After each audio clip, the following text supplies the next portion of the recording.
Welcome back to Twin Football. It is the YouTube channel that covers the NFL and the Premier League, and it is the best time of year. It is season prediction time. We have our EPL predictions for the upcoming season, which kicks off on Friday. Jacob, how excited are you that the summer is finally over and the Premier League is back? I know we had the Club World Cup to watch some games, but it feels like an eternity that we've watched competitive level football. I can't wait for this season. I can't remember a time that I've been this excited for the Premier League season. There's so many transfers that happened over the summer. Can't wait to talk about it. I haven't been this excited since Chelsea were Champions League holders going into the season with Thomas Tuchel. Obviously, winning the Club World Cup has been fantastic. So I think that's got my hopes up.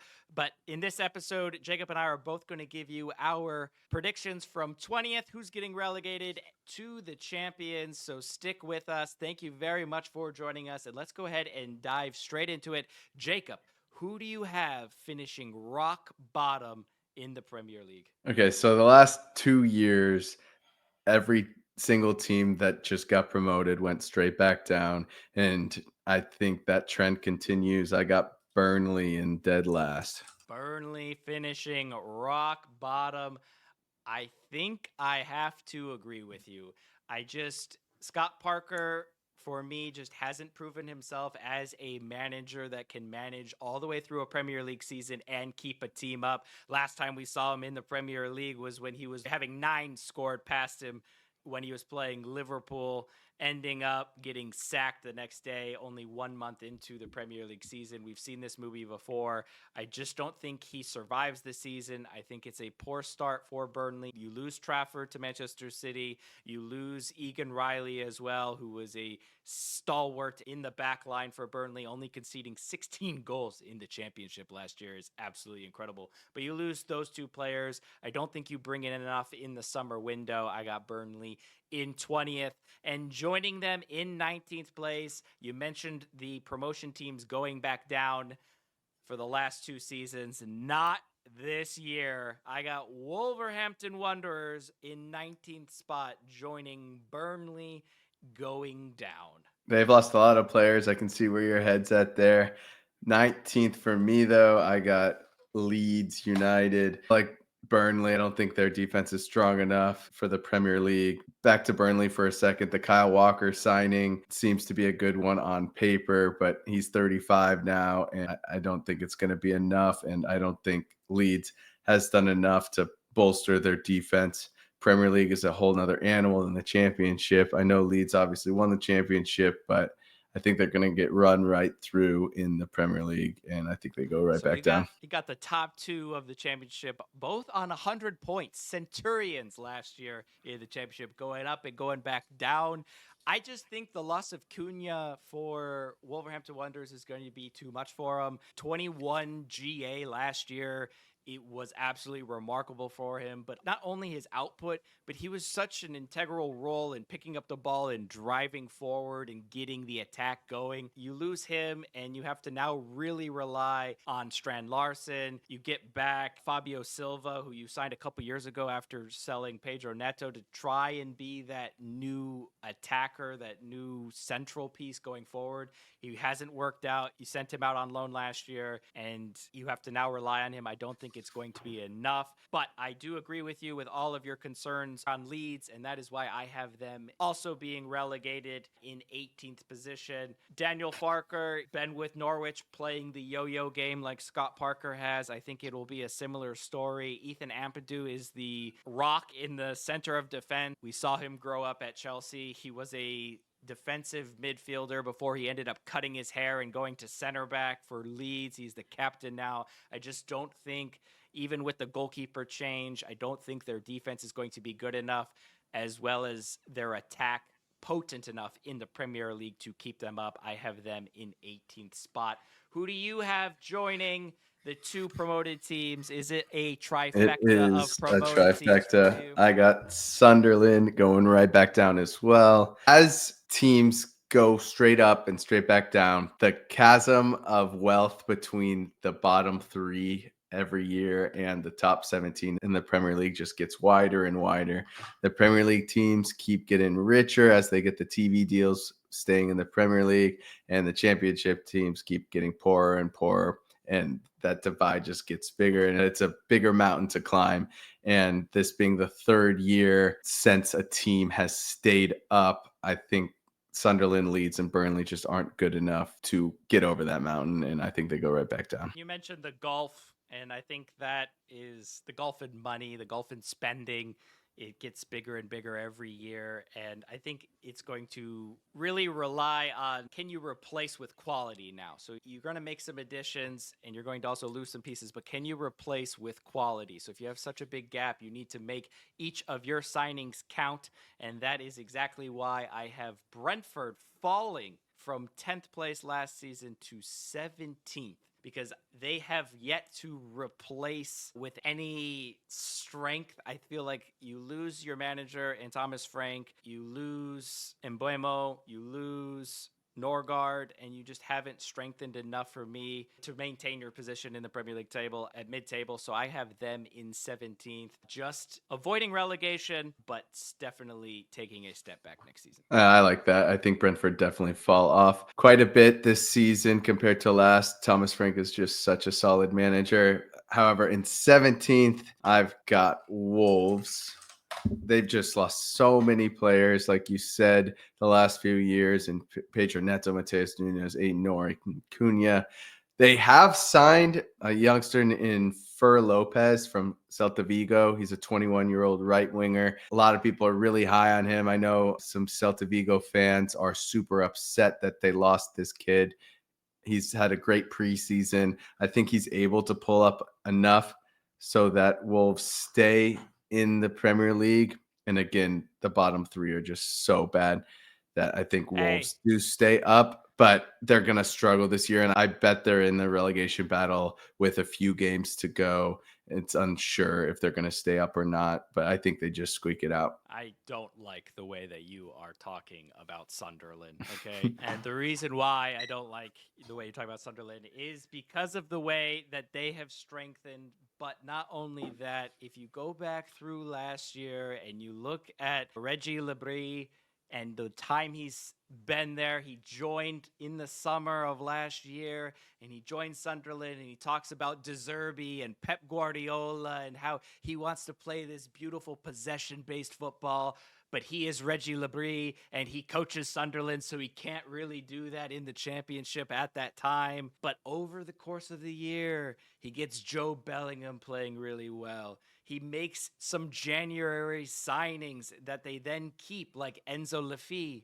And now he's going to enact his 4-3-3 system, bringing in Diarra, bringing in Xhaka. Now you have a perfect 6, a perfect 8, and a perfect 10 in Enzo Laffi that is going to just make that midfield sing. It is going to be a great storyline this year in the Premier League for one of the giants of the English game in Sunderland. They are back in the Premier League and they are staying for years to come. Give me Sunderland in 16th, comfortably finishing in I think it's going to be a battle most of the year, but comfortably at the end, they're going to coast like they did at the end of last season. Everyone is so concerned that they lost the last 5 games of last season. They had already clinched that they were in a playoff spot. They weren't going to move out. They weren't going to move up. They coasted the last 5 games. They made a lot of rotation pieces. They were able to prepare for that playoff. Even though they were underdogs in every single one of them, they coached a masterclass, scoring winners, scoring in dramatic fashion, and getting a rightful spot in the Premier League. And they are not going to let it go, especially with the start of their season. They got 2 home games against West Ham and Burnley. I think they're going to get 6 or 7 points from their first 3 games. They're going to be on fire at home this year. Stadium of Light. Yeah, Stadium of Light is here to stay. 16th place for Sunderland. Do not disrespect them, especially Reggie. Okay, whatever you say. I'd be happy to be wrong. I'm tired of teams going straight back down, but I don't see it happening. Only one of these bottom 5 have a player that made the Ballon d'Or nominee list last season, and that is Sunderland with Granit Xhaka. Okay? So just keep that in mind. Who do you got at 16th? 16th, I have Should be Brentford but whatever. to keep our bottom five the Five. same. Brentford last season, for what their club was worth, outperformed expectations. And that was all due to the manager. They lost Thomas Frank. They don't have their ringer to get the most out of their team. Thomas Frank is just such a phenomenal manager. He was able to get the best out of each and every player on Brentford. And I think they fall off quite a bit and play up to more what their team is worth and not 10th place like they did last season. And Bumo was fantastic. How many goals did he score in the first 40 seconds last year? They're not going to have that boost to start games and then tie them at the end. Brentford gets 16th. Brentford in 16th for you. Moving on to 15th. Who do you got just pacing them in the standings? Comfortably out of the relegation zone, but not necessarily a great season. So this team got 9th last year, and it was mostly due to their defense, who they've completely sold. They've lost Kirkaz, they've lost Hoyson, and they lost Sabarni. All three stalwarts to their defense. It's the reason why they placed so high. Sure, Semenyo, they were able to hold on to. I thought he was fantastic last year, but without as strong a defense, the one-off goal from Semenyo creating is not going to be enough, and they're going to lose a lot more games. I think they dropped 6 places. Still finished 15th. I'm sure they'll be happy with that, with who they've lost. They've gained 145 million in net revenue this season. So maybe they have an insane January transfer window and bring in Mbappe or something. They can afford him. Well, I have Bournemouth finishing in 14th. If they can sign Mbappe, I think they will definitely finish higher than that. But the reason why I don't have them in 15th is because Graham Potter is the manager over at West Ham. And I am losing faith every year in West Ham. You lose Kudus to Tottenham. Yeah. I think Paqueta is going to have a much better season this year. No more gambling charges hanging over his head. No more possible suspension hanging over his head. I think Jared Bowen is actually going to have a wonderful season. He's going to be fighting tooth and nail to try and get into the England squad for the World Cup, which I think will play a big role on teams this year. Players making late moves to get some game time for a chance at a World Cup roster, but I just don't think West Ham, that move to the new stadium, has been that great ever since they lost Declan Rice, they sacked David Moyes, they sacked Lopetegui, and now they have Graham Potter. I don't have that much faith in West Ham. They lost Antonio as well. They're going to be relying on Callum Wilson to get some minutes here and there, and then on Fulkrug, who we just haven't seen him really catch form in a West Ham uniform. Obviously did it for Dortmund, but I just don't believe in them. So I have West Ham in 15th and then Bournemouth in 14th. Yeah, okay. So we have 15th and 14th just swapped. So pretty close. I have West Ham a little bit higher than most people. I wouldn't even be surprised if they finish better than 14th. They've been in hot water the last season, especially. But I do think that they've had a decent summer transfer window. I love bringing Callum Wilson in.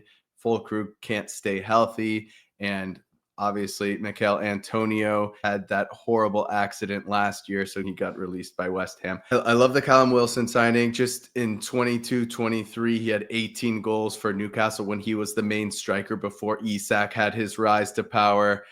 They brought in Jean-Claire Todibo for 40 million from Nice. It's big money for a center back. I think they really needed to fill in their defense. And they brought in Mads Hermansen, 20 million from Leicester City.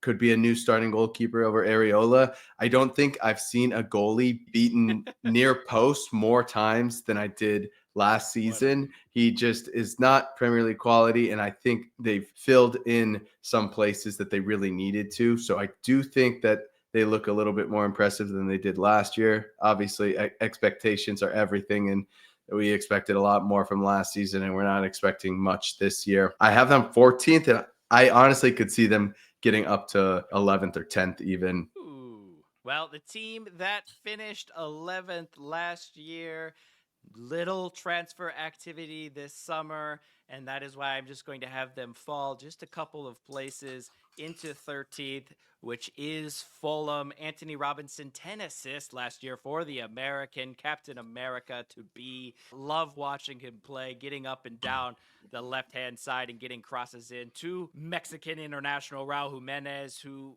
is kind of still that spotty striker, a good Gold Cup over the summer, but not much transfer activity. I still love Emil Smith Rowe. I still love Alex Iwobi. I think they'll be just fine, so I have them here in 13th place, just behind the team that always finishes 12th, Crystal Palace. A great Community Shield win. I am scared for them to lose Mark Yehi over the summer. I'm scared for them to lose Eze here in the closing weeks, both of whom in talks with top 6 clubs, Tottenham, Arsenal, or Liverpool. I hope that Glasner can keep a hold of them. Mateta, Eze, Gehi. I mean, you just have such a great spine. Dean Henderson in net with the cap. I absolutely love him. A great team. I hope they can stick together. They will be playing European football this year. Sadly, it will be in the Conference League instead of the Europa League due to the fact that their owners have ownerships in other clubs. They will not be participating in the Europa League, but I think they can do some damage in the Conference League. I think they'll be spread a little bit thin, but I like this core group, and I have them finishing 12th. Okay, so I will say that I think the bottom 5, the 16th to 20th spots, there is a gap between the rest of these, Okay. about like 10 points or so. I think the bottom 5 will be in a relegation battle for most of the year, but I do think these places that we're talking about now are pretty safe. And I have Everton in 13th place. They won the last 3 games of the season. They finished really strong. I think McNeil, if he can play more this year, will be a huge help. I'm so high on him. He's one of my favorite young players to watch right now. But Everton's had their struggles, and I don't see them doing better than 13th. Wow. I have a surprise for you on where I have Everton, though. But who do you have in 12th? Is it Crystal Palace And with me? So we can 12th sing the again, who song? gives a fuck? We won the FA Cup. Crystal Palace, 2 pieces of silverware in the last 6 months, and they're just going to coast into 12th place comfortably this season. I do fear for them if they lose Mark Gahey and Eze. Do you think they're going to drop? Yeah, so time of recording, we have to just go with what we know. They still have Mark Gahey. They still have Eza. If they lose these players, I'd probably put them 14th and move Everton and West Ham up 1. Yeah, 2 spots. I can go About with 2 spots.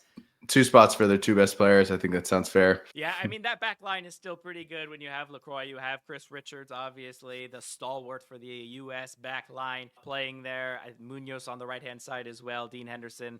Gahey, obviously, the captain, is going to be a big loss, but I can still see them avoiding relegation. I don't think there's anything to worry about for Crystal Palace. Who do you have then? Almost making the top half of the table, but finishing just outside in 11th. So I have Fulham in 11th. They've done an unbelievably little amount in the summer transfer window. Their only money transfer is they paid 500K for a goalie from Montpellier, and that's literally the only money they've spent all summer, and they haven't sold any players. Some free transfers, but that's the only money that they've spent or made all summer. So I don't think that they're going to move many places. They've held on to players. They haven't bought any players. Anthony Robinson is injured to start the season. I think that will hurt them, but it doesn't seem like it's too serious. I hope it's not too serious. He should be back around like week 4. Yeah, another team that made very little transfers, only 3 signings, 2 of which from Botafogo, who kind of burst onto the scenes during the Club World Cup, the South American team there.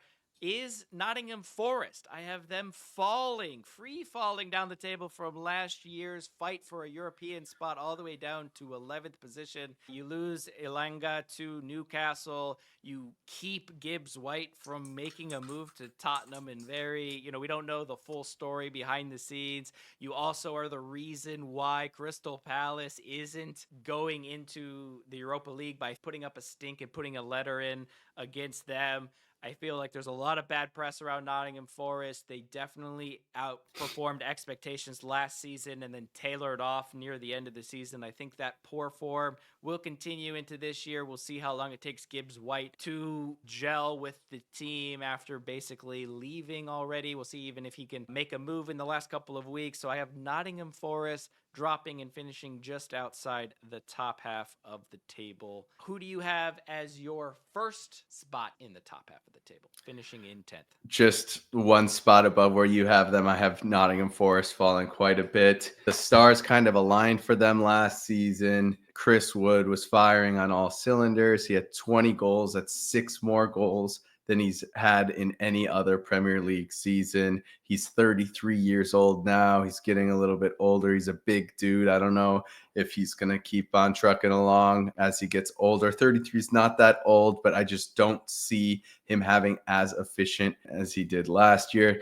million question, though, is Gibbs White going to stay? It looks like he is. If he leaves, I would put them farther down. I do like Hudson-Odoi. He came in last year and did some damage.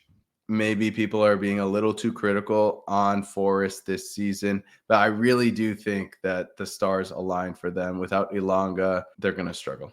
Plus 12 goal difference, but I remember so many of these games 1-0, 2-1, very close margins. And when you have a striker like Chris Wood playing out of his skin, I don't think he's going to retain that. Now those are going to end up in more draws or a couple losses. So I think they will fall as well. But the team that I have in 10th ahead of Nottingham Forest is Brighton. And the big storyline around Brighton this summer is, do you believe in Baliba going to Manchester United? Because he is possibly going for a record transfer fee for an African player 2 years on from signing for Brighton to replace Caicedo. He might be moving up to a top 6 team in the Premier League, just as Caicedo did after 2 fantastic years holding down the fort for Brighton. This guy is incredible. I think if he joins United, he brings them up a whole nother level. Obviously, we talked about how much Cunha was a great player for Wolves. I think going to United is such a great step for him.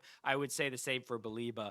I hope he stays here with Brighton. They obviously already lost João Pedro. Minta came on last year and was absolutely fantastic. They're going to need Baliba to hold down the fort there. I would say I do think he's going to go by the end of the window. He might start the Premier League with Brighton, but by the end of the window, I do think Baliba will have gone.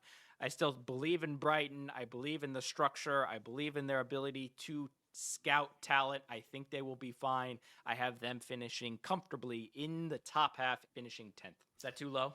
Is that too low for Brighton? I can see that. I have them a bit higher, but I could see where your head's at with that one. Well, I wonder how high you have the team I have in 9th, which is another transfer saga story in Newcastle. Arguably the worst summer transfer window you could ever have. Your star striker is now on strike, not showing up to team functions, forcing a move to Liverpool. Obviously, Sunderland is coming back in the Premier League and is going to make some noise, so that is going to tick off Newcastle fans.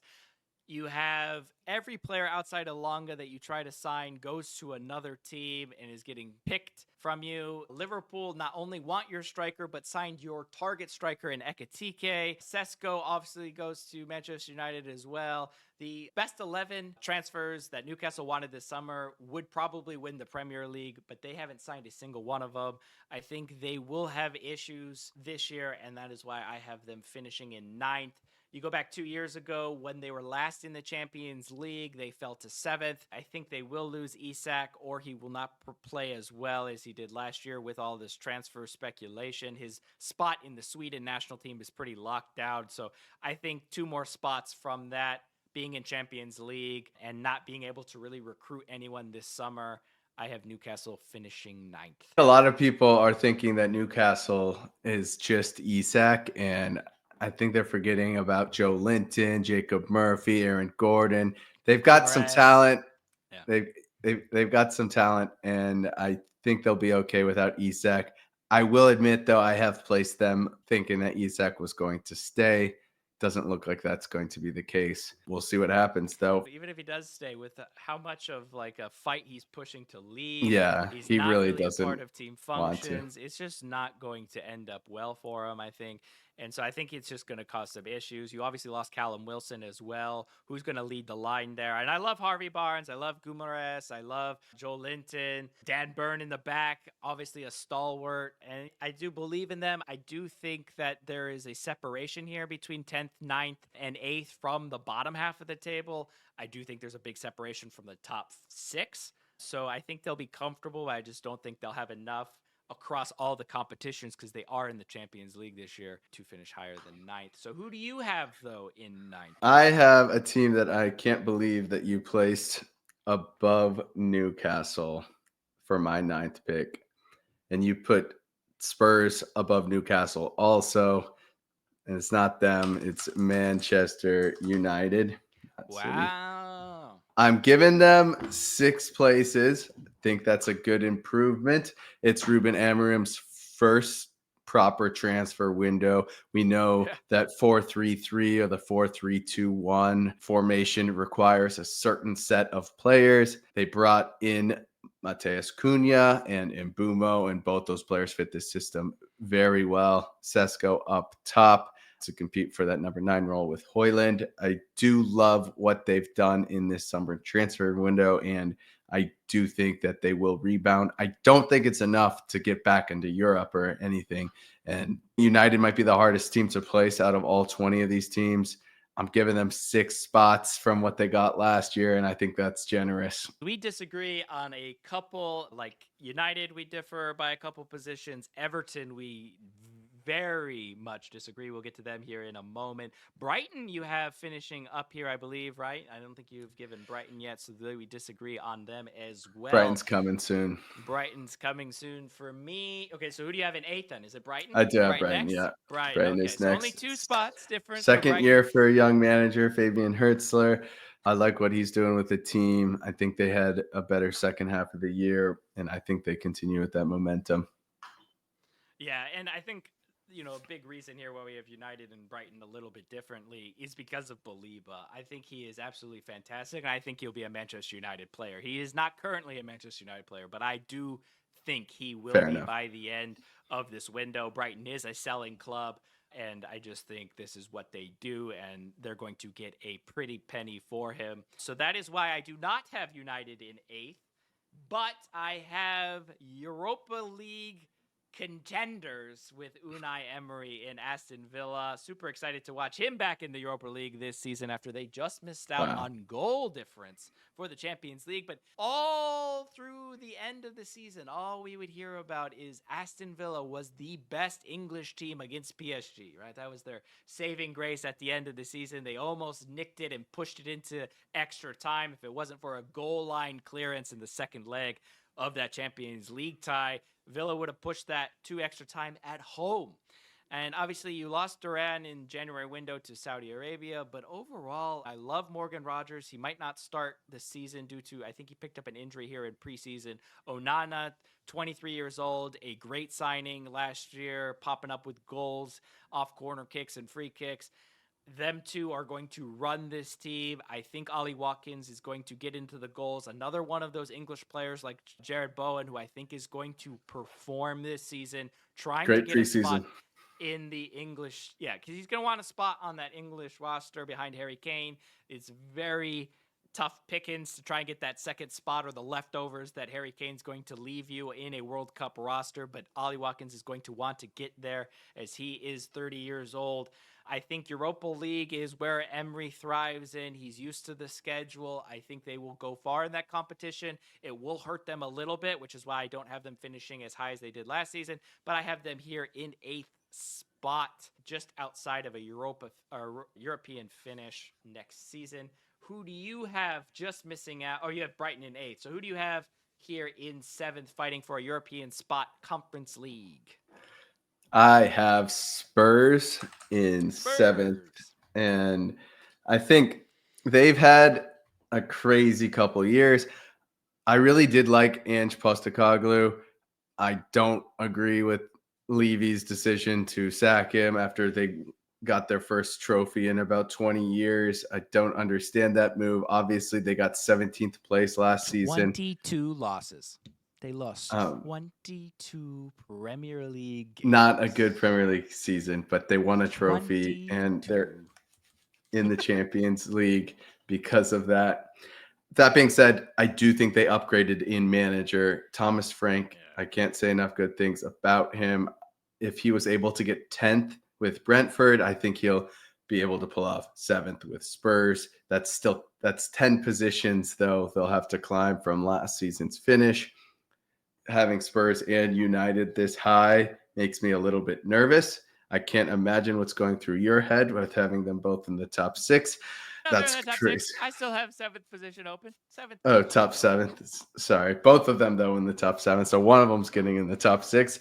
Spurs obviously were dealt a blow with James Madison tearing his ACL. You got to feel bad. He just can't seem to stay healthy, and he's such a promising young talent. I loved him at Leicester City, and I was happy to see him move on to a bigger club in Spurs, and he just hasn't found that much game time because of injuries. I hope he gets better. I think Solanke will do much better this season at Spurs. I think it's taken him some time to settle in.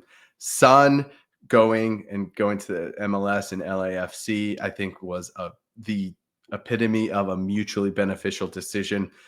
Son had his first single digit season in the Premier League for goals since 2015, 2016, about a decade ago. And in that season, he played half as many minutes as he did last year.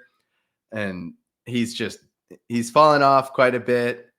He still managed 10 assists with his 7 goals. It wasn't a horrible season, but for what he's getting paid, and I think it was a good time for him to go. And I think, like I said, it's mutually beneficial. Spurs have brought in a couple midfielders in the summer transfer window, and I think they place better than last season.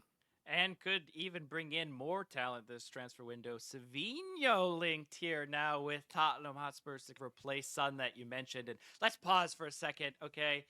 Just give a round of applause for the true captain of Tottenham bringing in a trophy, not abandoning them like Harry Kane, but bringing them, sticking through and bringing a trophy to North London, a European trophy to North London. Son, absolutely an incredible career, okay?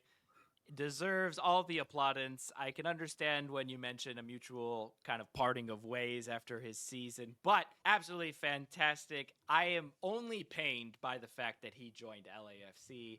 Absolutely hate it. But then he came through again. After joining LAFC and making me What a sad, legend. he comes through again and says in his press conference, if I'm honest, it wasn't my first choice.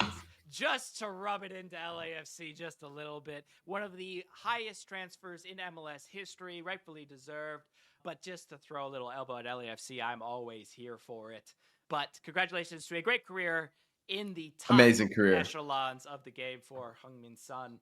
And the send-off in South Korea for that game in Seoul was absolutely fantastic. So glad that they were able to do that with Tottenham in South Korea for him, and just an absolutely fantastic career, which is sad to see end, but I can understand it, and I can understand you having them in 7th. But for me, 7th position has to go to the team that I think you had like 16th, and that is Everton.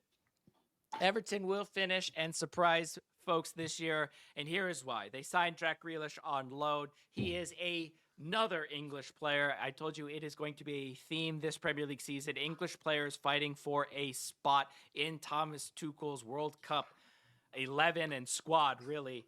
Him joining, I think he'll actually push a little bit inside. I think you have McNeil, hopefully, will be healthy through the season. Missed a couple of games last year, but absolutely fantastic. And Tyler Dibbling is not a part of Southampton's team.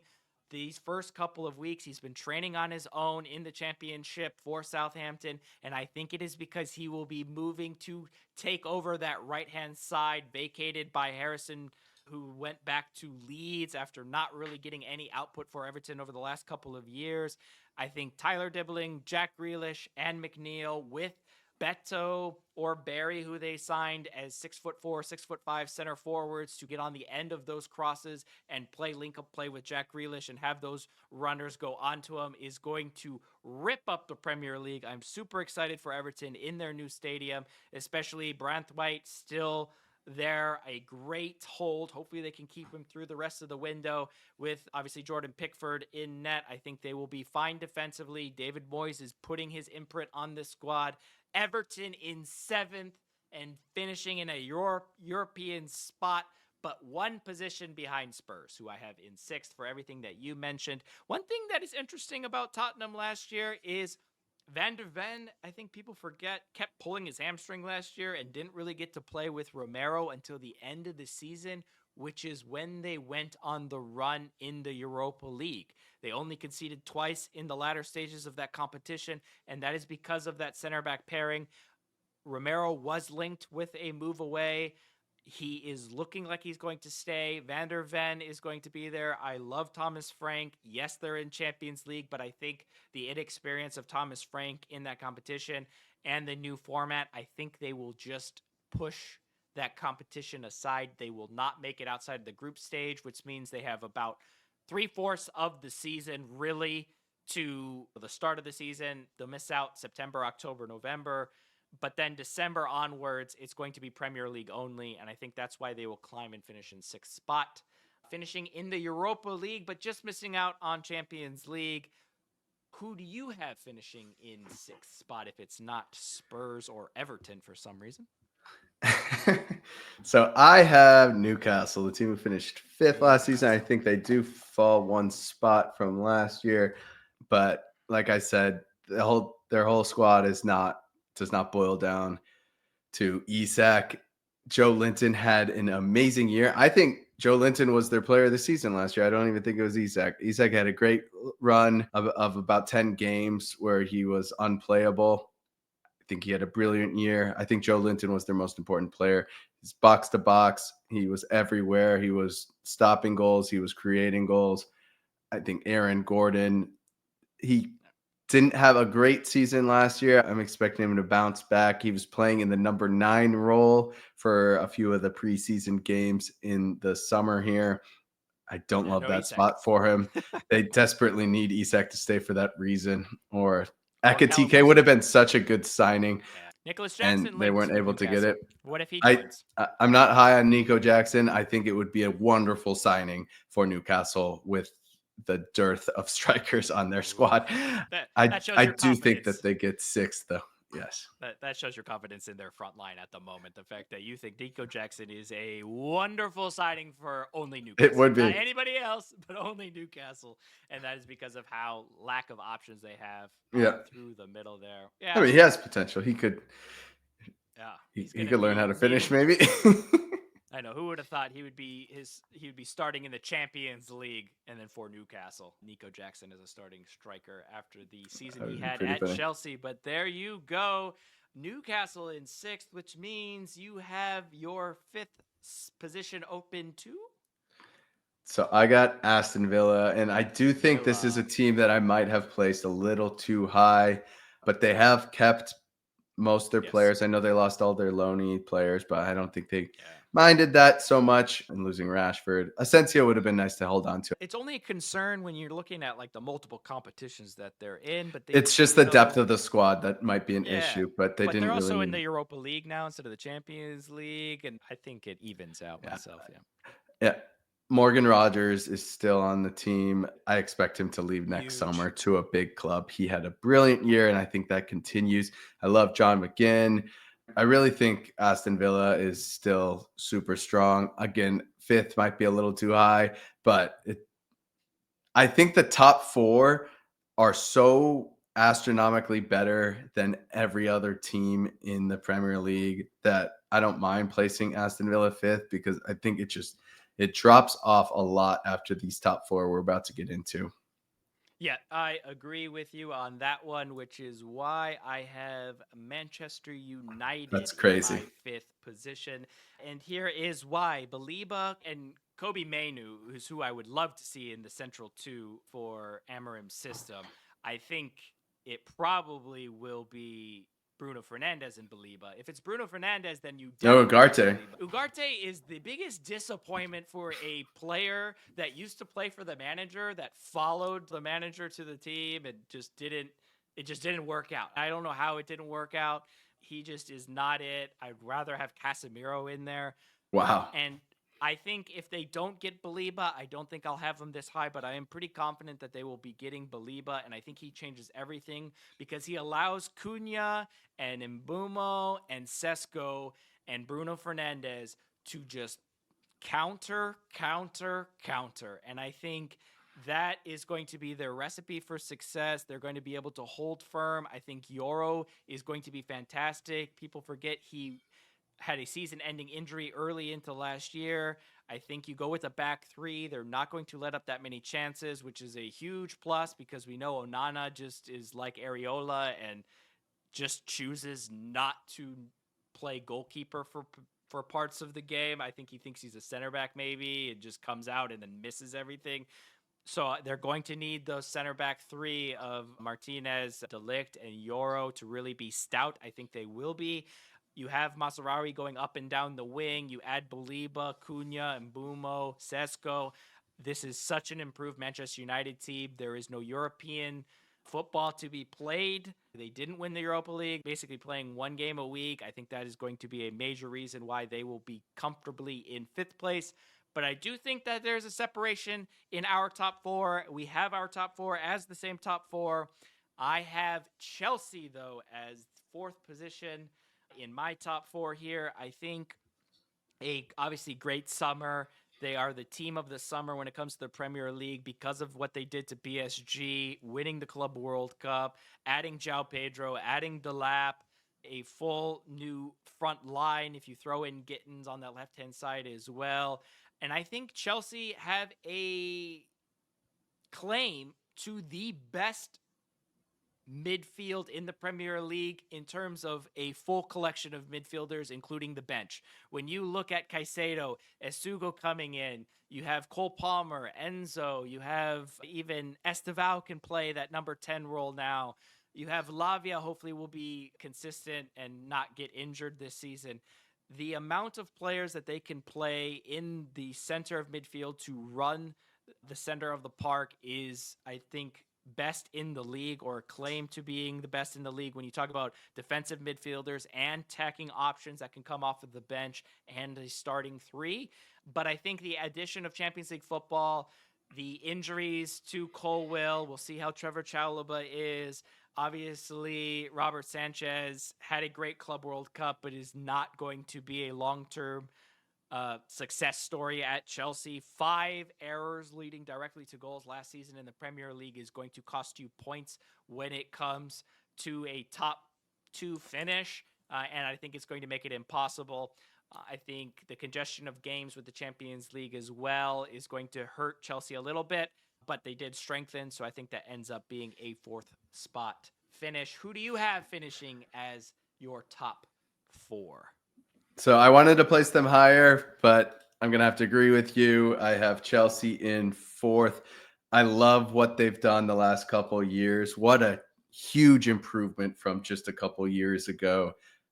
The Delap and João Pedro signings were amazing. They really needed to fill that hole. They gave Nico Jackson a fair shot at holding that number 9 position, and he's just not who they thought he was when they signed him. I think Caicedo is probably the best center defensive mid in the league right now, with Rodri coming back from that ACL injury. I'm still nervous about how he's going to perform. Some players don't come back from that. Caicedo was immense for them last year, and he's going to be immense for them this coming year. I think the top 4, the race for the top 4 last season was the exciting point. The relegation battle wasn't very exciting, and Liverpool ran away with the title. The exciting part was to see who finished top 4, 2nd, 3rd, and 4th to be exact. It went to the last game of the season. I don't think that happens in the slightest this year. I think with like 10 games to go, we'll know who the top 4 is. I think it'll be about a 10-point jump from 4th to 5th. Honestly, that large. However, I think this might be our first, at least through the first half of the season, four horse race for the number one, the champions of England. I really think Chelsea will have a point where they're first or second in the league. I think they will finish fourth, but all of these teams in the top four are so strong. There's going to be a lot of lead switches. I can't wait for this year because of these top four. It's going to be amazing. Absolutely. I agree with you. And I think a lot of people would agree with us that Chelsea can compete, but can they keep up a whole season's worth of title challenge? Still I kind think of is young. where Yep. we are a little. I think everyone can agree is going to be that extra step when you add in Champions League for the first time with this big group of players, and Enzo Maresca's first time managing in the Champions League.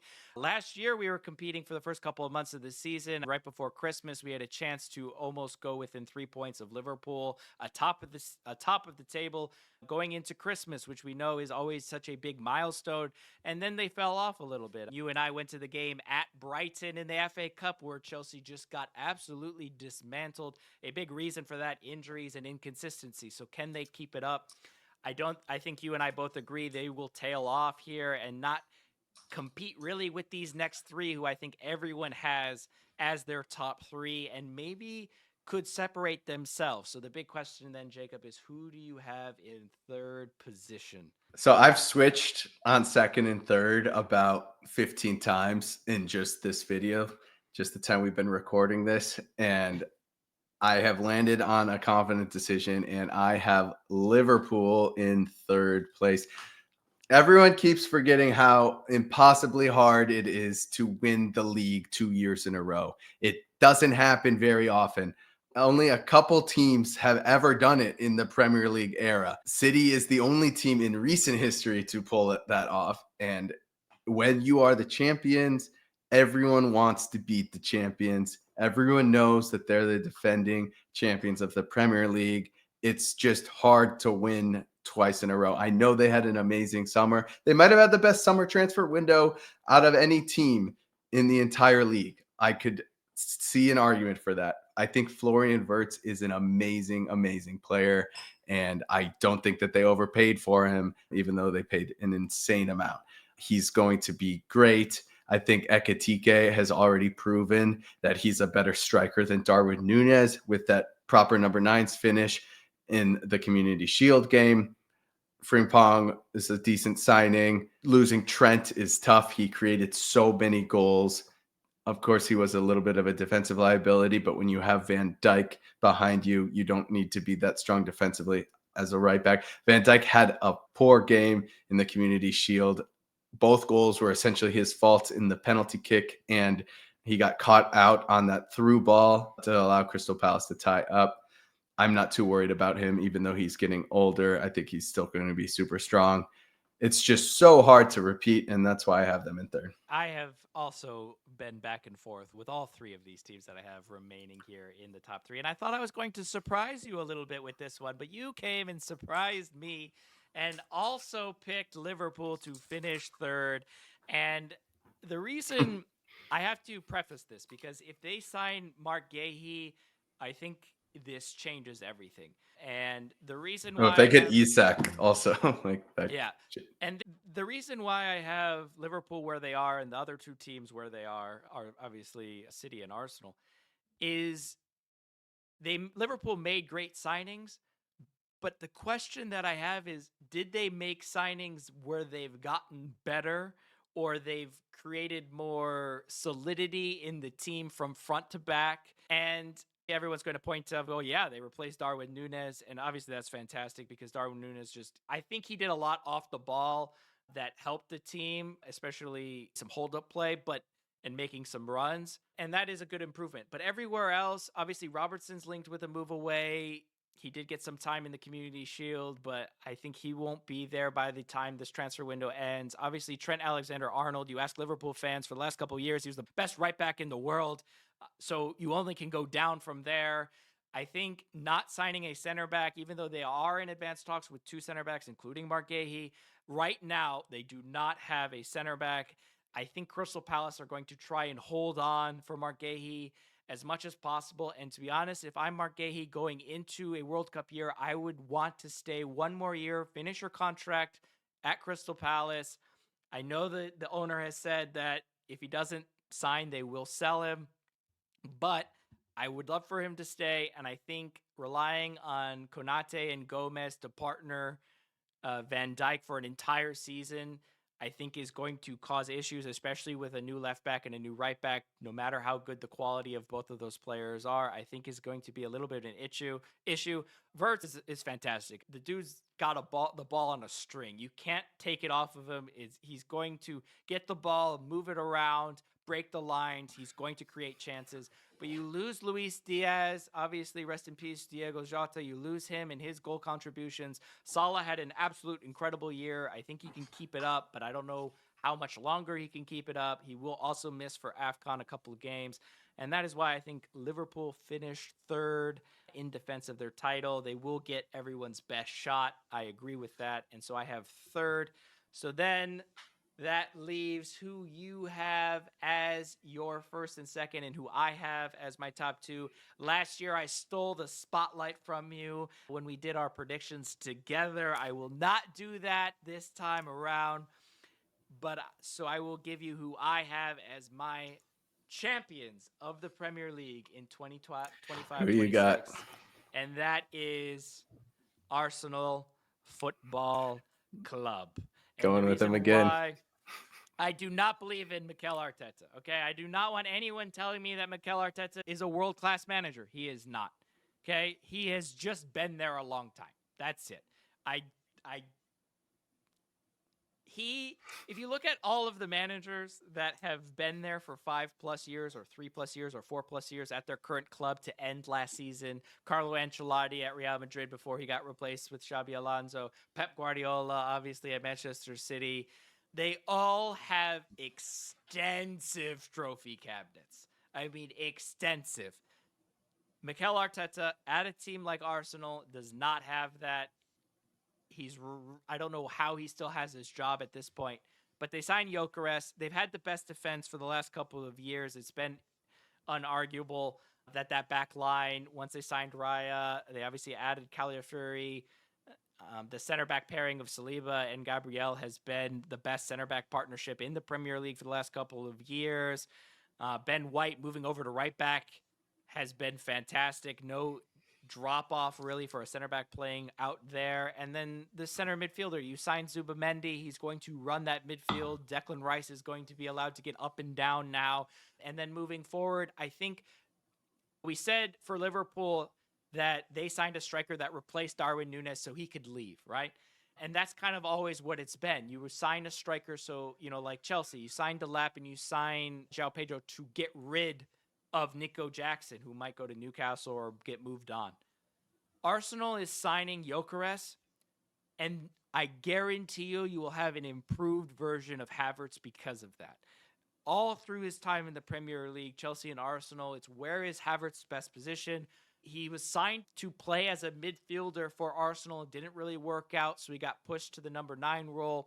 I think he can actually help out a little bit off the striker on the left-hand side, more similar to how he played with Leverkusen. Obviously, the big concern for Arsenal is Martinelli is not good enough, and they signed Madueke to go on the left-hand side. That's not good enough. The left-hand side is not good enough. Liverpool replaced Luis Diaz, is going to rely on Gakpo on the left-hand side, and that's it.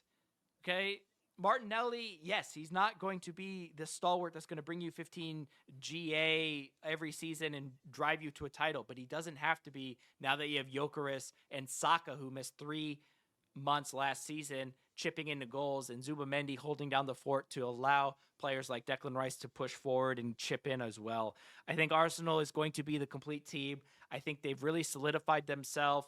We made the video earlier this summer when there was rumors to them signing Gyökeres that the way to break into the Premier League titles when you haven't won one in a while is sign a striker or replace your manager. It is proven over time. Go all the way back to when United signed Cantona. City has done it with people like Haaland, Aguero. The list goes on and on. Chelsea with Drogba.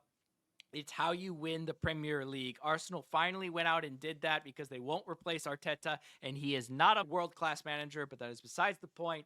Arsenal, champions of the Premier League. Do you agree? So Arsenal has had a great summer transfer window. They got their striker. We've been asking them to buy a striker for the past 3 years. They finally found a striker that seems to fit how they want to play. He is good at penalties. He's good at tap-ins and headers. He seems like he was an awesome complement to the likes of Odegaard and Saka.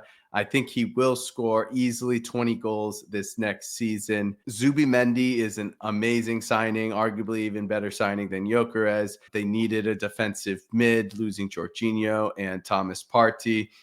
Declan Rice is a little bit more of a number 8 minded CDM. He can move forward. We saw what he can do from the free kick spot against Real Madrid last season. He'll want to push up and search for more goals like those. Arsenal has gotten second 3 years in a row, and they're going to get second one more time. Manchester City, there's no reason why I shouldn't think that Manchester City gets back to the top of England next year. They've won 6 Premier League titles in the last 8 years. Every time they happen to lose one of them, everyone forgets how dominant they've been in this last decade. They've signed Nori from Wolves, amazing left back. We needed another fullback. They signed him. He fits perfectly into Pep's system. He's brilliant on the ball. He's already gotten a couple assists. Tajani Reinders is the perfect number 8 to replace an aging Kevin De Bruyne. His weight on the ball is flawless. He scored a brace against Palermo the other day. Saw what he can do already if he's asked to in front of the net. Rodri is back. The best player in the world, the Ballon d'Or winner, Rodri is back. He didn't play pretty much at all last year. He got injured so early on in the season. We'll see how he can return from the ACL injury, but I think he will get back to full power. Again, they've won 6 of 8 Premier League titles. They're going to win their 7th of 9. And I mean, I'm excited for this season. Rodri's back, but he's back on the medical table. Going to miss all the way to the international break to start the season. Only a couple of games, and you got Wolves to start, so I don't think it'll be much of a problem. And I think that is a little bit of a reason why I have Arsenal ahead of Manchester City, because I hope Rodri can get back. But that is exactly why I have both Arsenal and Manchester City above Liverpool. Despite Liverpool's marquee signings, I don't think they got that much better. I do think they improved. If they signed Mark Gahey, I think they get substantially better. Manchester City played 90% of the season without Rodri. If they play 70% of the season without Rodri, that's already a huge improvement. That's already 9 points gained to the 16 or 17 that they finished behind Liverpool last season. And I think he's going to play a lot more than that. Not only that, all of those signings that Manchester City made, you talk about replacing Kevin De Bruyne, he missed a large chunk of last season as well. Reinders is a great replacement for Kevin De Bruyne, and he's going to be playing the entire season. Shirky is going to add to that front line.